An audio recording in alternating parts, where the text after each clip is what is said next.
Abby Johnson was a former director of an abortion mill in Bryan, Texas. And she, really her story is very interesting in her book Unplanned. I highly recommend it.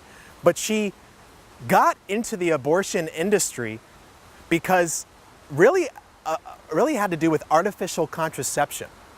You know, she was pro-life when she started in the abortion industry. She did not like abortion.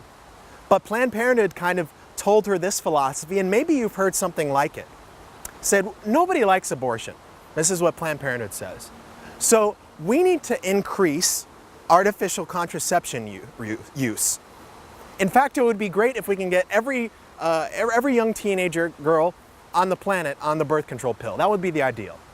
Increase artificial contraception use, and thereby decreasing the amount of unintended pregnancies. And as a result, there should be less abortions. Seems like a pretty plausible theory at first, right? If there are less unintended pregnancies, you would think there would also be less abortions. This philosophy really deceived Abby into making her work for the abortion industry for several years. She eventually saw an ultrasound and converted as now a huge activist in the pro-life movement. But I think we can understand Abby's motives for that.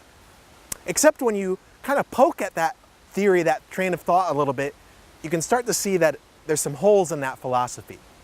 For one thing, in Abby's own subjective experience, she was practicing birth control regularly with her husband, ended up getting pregnant twice unplanned, and one of them, she had an abortion herself. See, what artificial contraception does is it creates a false sense of security. That's the missing link in that equation, is that there's a dramatic increase in the amount of sex that assumes a baby will not come from these actions. It's an illusion that artificial contraception creates, that babies will not come from sex.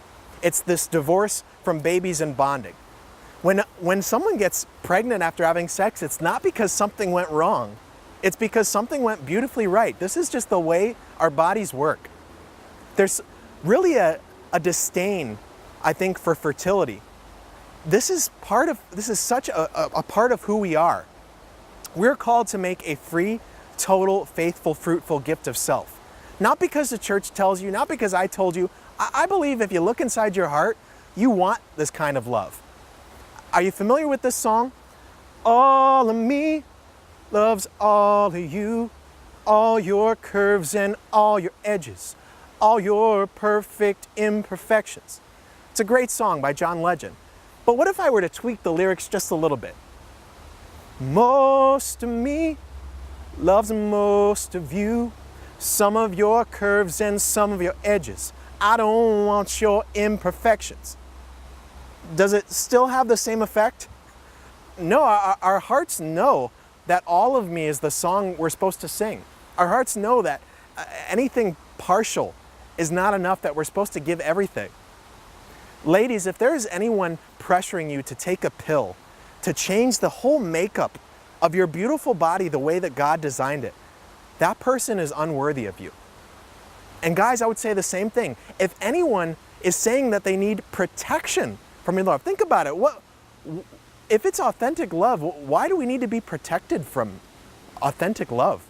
If anyone is pressuring you to put a barrier on your love for someone, that person is unworthy of you. You have a very good gift to give. You yourself, there's nothing wrong with your fertility.